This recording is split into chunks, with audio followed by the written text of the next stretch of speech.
Welcome back, everybody, for another deep dive. Today, we're looking at something a little bit different, something you might not expect, and that is uh, winter storms, Winter storms but in the South, in the South. which seems a little counterintuitive, right? Yeah, you don't know You don't why. think of snow and ice when you think of, like, Texas and Louisiana, Yeah. you know? No, palm trees, beaches. Exactly. Hurricanes. Yeah.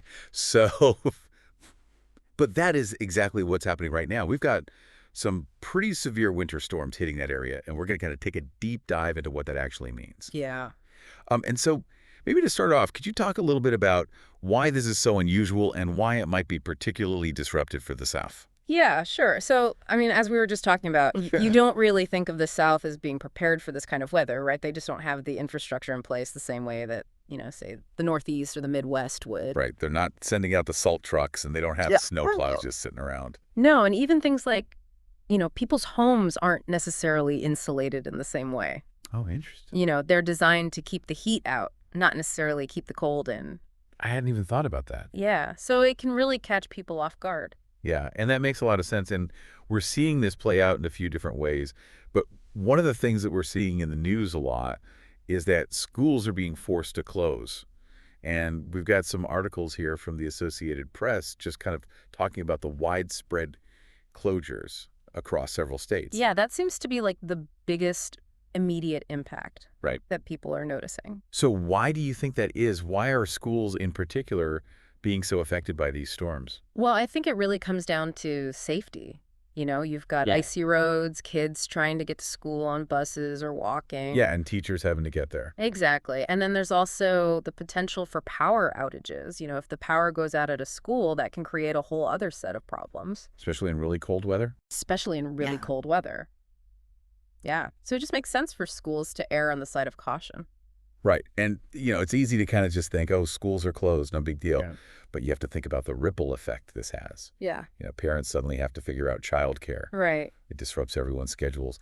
Teachers have to scramble to come up with lesson plans. And, it's just kind of a headache for everyone involved. Yeah, absolutely. And, it's not just schools, it's businesses, transportation. Everything kind of grinds to a halt when you have a storm like this. Yeah. It's a good reminder that even though we might think of certain areas as being immune to certain types of weather, Right.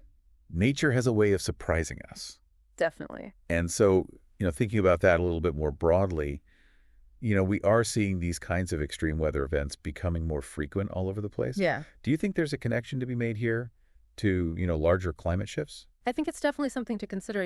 Scientists have been warning us for years that climate change is going to lead to more extreme weather events, and we're starting to see that play out in real time.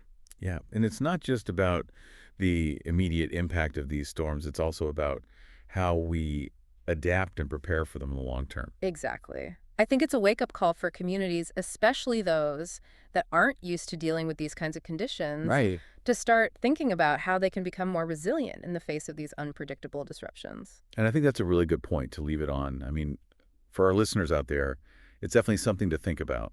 How can we all be better prepared for the unexpected? And what steps can we take as individuals and as communities to mitigate the impacts of these kinds of events? Absolutely. Yeah. It's something we all need to be thinking about. Well, thank you so much for joining us for this deep dive. It's been a really insightful conversation. Thanks for having me. And to our listeners out there, as always, stay curious, and we'll see you next time for another deep dive into the news. Bye. Bye.